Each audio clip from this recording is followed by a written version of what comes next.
Hi, welcome to the Empowered Women, a series conceptualized and presented by India's homegrown private equity company, Multiples. Guided by Profits with Purpose under its Multiple Shift initiative, the company lays emphasis on equity, empowerment, and environment. And through the Empowered Women series, the idea is to throw spotlight on gender equity and understand the potential that can really be unlocked if it is truly recognized and practiced. So under Empowered Women series, we will be talking to a lot of successful women of multiple portfolio companies. I'm your host, Mitu Samar. I'm the founder and CEO of Eminent Strategy Consulting and also a director on the boards of Aegon Life and the Times Internet.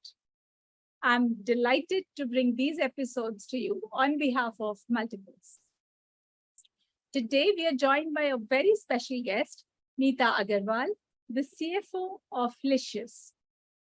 A chartered accountant, a company secretary, and an MBA, Meeta is a seasoned finance professional with over 2 decades of experience. She has worked with companies like HCL, Telenor, KPMG before joining Licious. Meeta is known for her strong analytical skills and data-driven mindset. Welcome to the episode, Meeta. Hi, Mitu. Equally pleasure. Glad to be here with you and speaking with you. Awesome. So let's just get moving and let me first quickly jump to the first question itself, because you've truly broken the glass ceiling, being a CFO of an organization and that too such popular, such meaty organization. I'm quite sure must have been quite a feat. So help us understand, what is that one differentiating factor that helped you stand out of the pack? Yeah. Thank you so much for the question. Mitu, my take on glass ceilings is that we should remember they're made of glass and they're meant to be broken, right? For me, the key differentiator has been to action and to ask, right? There's no success without effort or action. And if you don't ask, the answer will always be a no. So I always ask myself, right, what I would do if I wasn't afraid, be it taking stretch assignments outside of my comfort zone, asking for specific roles, asking for even promotion, hikes, or advocating your own self and your own work in case, they're getting overlooked. I've never shied away from asking with pride. And, that coupled with a strong belief in my own skills and abilities has really helped me break the ceiling because I think that works. Yeah, so that's it. Absolutely. In fact, so I'm quite certain that you would have faced some challenges while on the journey. So help us understand some of these challenges and what did you do differently for them? Sure. So I think the biggest challenge on my path came when I was blessed with my twin girls, right? The fundamental assumption laid out for women, unlike their male counterparts, is that they have to choose, right? And successful career and a fulfilling personal life don't come hand in hand or together. I was very clear that I wanted both. And I think what I did differently was first to understand myself, that a huge part of it is how not to feel guilty, right? About not always being there, about maybe missing PTMs. You can't do it all, and that's okay, both for men and women. And that really became, the biggest, enabler for me to be able to go along with my career and keep moving despite or along with my personal and familial milestones. True, but even in that space, like all of us, I think, have gone through this kind of dilemma sometime or the other. It could be for our parental care, could be for child care, could be for our own education for that matter. So, different personal milestones definitely influence us. But what I have observed, Meeta, is we end up applying some kind of self-inflicted restrictions on our own selves, more than what society puts us on us, or what is the kind of stereotypes that come our way.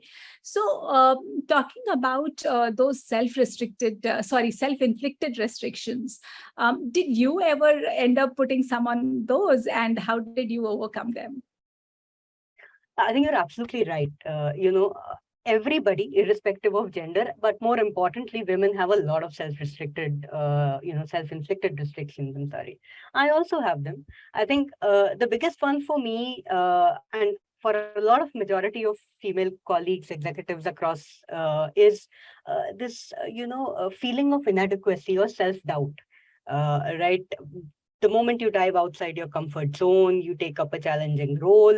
And I think what I've seen for myself is that the impact is that you keep waiting till you check all the boxes in your mind.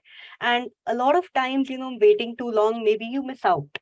Right? So I think it's important to understand that opportunities are not handed out on a silver plate and nobody is 200% ready for it. If you don't believe in yourself, nobody else will. So for me, I had a mentor who really helped me understand that we need to separate our self-worth from perfection and achievement. So now tactically what I've done is I keep a set of emails, WhatsApps, messages where I was in a similar situation of self-doubt, but ended up getting appreciated for that work. And whenever I am in such a situation later on, I'll just go back, refer to them and, think if that worked out, this one can as well. So, yeah.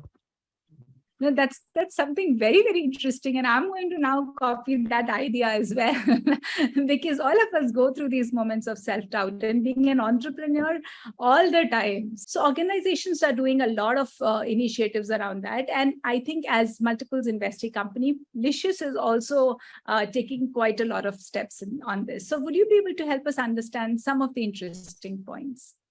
Yeah, that's a great question, right? Because I think the first step to the journey is to be able to recognize the gap and be aware of it. So at Licious, we're making a conscious effort to kind of lay out what our gaps are and make sure that we bridge them whilst being meritocratic, right? Like you rightly called out, right? In terms of the steps that we are taking, I'd like to focus on three, kind of sets of work streams that we are running. The first and foremost is to make sure that the colleagues, the co-workers who are existing with us, right, the female colleagues, we make sure that at the more entry level or at early stages of career, they don't drop off due to social milestones, and we enable with them with the right flexibilities, with the benefits that they need to be able to stay on in their career. uh, Along with that, we make sure we have special calibrated programs and interventions to make sure that the women in the middle stages of their career can actually move up to leadership levels, right? So that we have a steady stream of enabled women leaders. The second part of it is to make sure that we have enabled workspaces for women who are in a mature stage of their family life cycle, right? So we have specific workspaces or workstations that are enabled or friendly towards kids, be them, be it toddlers. So, mothers can bring in their kids. I mean, fathers can too, and work alongside them and spend their work time. That is for the existing colleagues that we have. To make sure that we are bringing in fresher female talent, what we do is we make sure that for every role that we are interviewing for, we do interview a certain female candidates as well. Post that, it's the best person gets the role, but that genuine attempt is made to make sure that we are our female workforce increases, so to say. Yeah. That's very, very interesting, because it's very important to consciously work towards that. Like, we get CVs, we just shortlist some and just go about it. Just asking a simple question that can the CV be a little diversified? Absolutely. That itself can go a long way. So, Meeta, while, like you said, how organization is facilitating something like this, and you also mentioned in your response earlier that you have a mentor who guided you or guides you time and again. So help us understand, what's that one advice that kind of clicked and has really stayed with you, and you again go back to it like you do go back to your WhatsApp messages? Yes.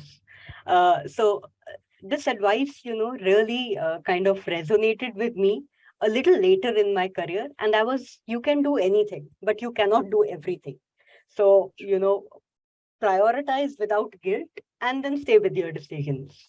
That's really worked for me and it stays with me. That's so true, because all of us go through these guilt pangs sometime or the other. Absolutely. So then, talking about this one advice, I also would like to understand that one quote that again is your guiding force. Seek and speak without fear. Lovely. Absolutely. Yeah, and as we were talking about the fact that asking for a seat at the table, right? So a very quick message to all our listeners from you.